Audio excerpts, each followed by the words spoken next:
السلام علیکم ورحمۃ اللہ ناظرین، کیسے ہیں؟ مجھے امید ہے کہ آپ لوگ خیریت سے ہوں گے۔ اللہ پاک آپ سب کو ایسا ہی ہمیشہ خوش رکھے۔ ناظرین، آج میں ایک عمدہ واقعہ لے کر آیا ہوں، ایک بادشاہ اور ایک مسافر کا۔ ایک بادشاہ اپنے درباریوں کے ساتھ اپنے محل کے اندر بیٹھے ہوئے ہوتے ہیں، اور بادشاہ کے کچھ درباری محل کے باہر کھڑے ہوتے ہیں۔ ایک شخص مسافر کے حیث میں آتے ہیں اور بادشاہ کے محل کے اندر گھسنا چاہتا ہے، درباریوں گھسنے نہیں دیتا ہے، یعنی اس کو روک لیتا ہے دروازے کے پاس۔ وہ شخص کہتا ہے کہ میں مسافر ہوں اور میں اس مسافر خانہ کے اندر داخلہ ہونا چاہتا ہوں، یعنی تھوڑی دیر مجھے یہاں اندر جا کر آرام کرنا ہے۔ درباریوں نے سمجھایا اس شخص کو کہ یہ کوئی مسافر خانہ نہیں ہے، یہ بادشاہ کا محل ہے، بادشاہ کا گھر ہے۔ بادشاہ اپنے درباریوں کے ساتھ بیٹھے ہوئے ہیں اندر، آپ نہیں جا سکتے، یہ مسافر خانہ نہیں ہے۔ درباریوں نے اس طریقے سے وہ شخص کو سمجھایا، مگر وہ شخص ماننے کے لیے تیار نہیں۔ اسی بات پر باتیں چل رہی تھی اور گفتگو ہو رہی تھی۔ اتنے میں بادشاہ کو معلوم ہو جاتا ہے کہ کچھ باتیں ہو رہی ہیں، تو بادشاہ نے کہا کہ وہ شخص کو اندر آنے کے لیے دو۔ وہ شخص اندر آتا ہے اور بادشاہ کو کہتا ہے کہ بادشاہ سلامت ہو، میں مسافر ہوں اور میں کچھ یہاں تھوڑی دیر کے لیے آرام کرنا چاہتا ہوں، مگر آپ کے درباریوں نے مجھے اندر آنے سے روک لیا تھا گیٹ پر، دروازے کے پاس۔ تو بادشاہ نے کہا کہ بھائی یہ تو میرا محل ہے، میرا گھر ہے، یہ کوئی مسافر خانہ نہیں ہے۔ پھر وہ شخص نے کہا کہ بادشاہ سلامت ہو، میں آپ سے کچھ سوال کرنا چاہتا ہوں۔ جو آپ یہ بادشاہ کے تختے پر بیٹھے ہوئے ہیں اور یہ بادشاہ کا جو گھر آپ کے پاس ہے، اس سے پہلے اس گھر کا مالک کون تھا؟ بادشاہ کہنے لگا میرا ابا تھا۔ پھر کہا کہ اس سے پہلے کون تھا؟ یعنی ہمارا دادا تھا۔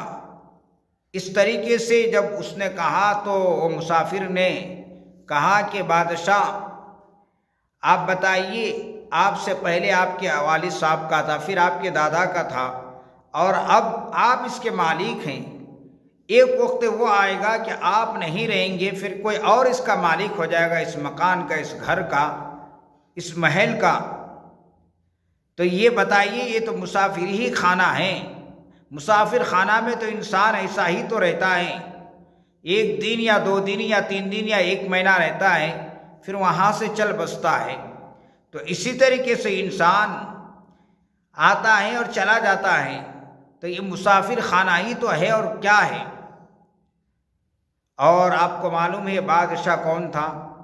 حضرت ابراہیم بن ادھم رحمۃ اللہ علیہ، جو اپنے بادشاہت چھوڑنے سے پہلے ان کی یہ واقعات ہیں، ان کی کارنامے ہیں، مگر وقت وہ آیا کہ یہ ابراہیم بن ادھم رحمۃ اللہ علیہ اپنے گناہوں سے توبہ کر کر بادشاہت کو ایک طرف چھوڑ کر اللہ کے ذکر اور اللہ کی یاد میں مشغول ہو گئے، اور پھر وقت آیا ایسا کہ اپنے وقت کے سب سے بڑے ولی بن گئے۔ یہ ابراہیم بن ادھم رحمۃ اللہ علیہ کے کارنامے اور ان کے واقعات ہیں۔ یعنی اس واقعہ سے ہمیں یہ سمجھنا چاہیے کہ دنیا کی جو ساری چیزیں ہیں، یہ گھر، یہ مکانات، یہ عمارات، یہ محل، یہ زمینیں، یہ جائیداد، یہ مال و دولت، یہ سارے کے سارے چیز جہاں کا وہیں پر رہ جائے گی، مگر یہ ہے کہ ان کے استعمال کرنے والے انسان باقی نہیں رہے گا، تبدیل ہو جائے گا۔ اس لیے دنیا کی ساری چیزیں مسافر خانہ کی طرح ہیں۔ ہمیں دنیا میں رہنا ہے تو مسافر کی طرح رہنا ہے۔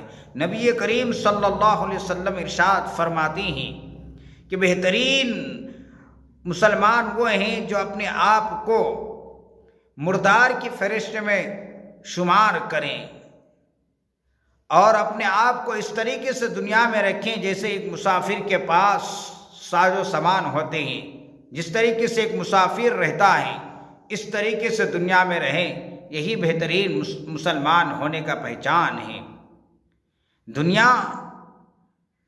دنیا تو رہے گی قیامت تک، مگر یہ ہے کہ ہم نہیں رہیں گے، ہمارے بعد ہمارے بعد ہماری چیزوں کا وارث ہمارے اولادیں بن جائیں گی، اس لیے ہمیں دنیا سے زیادہ آخرت کی فکر کرنی چاہیے، اس واقعہ سے ہمیں سبق لینی چاہیے۔ اللہ پاک ہم سب کو ان باتوں سے سبق لینے کی توفیق نصیب فرمائے۔ السلام علیکم ورحمۃ اللہ۔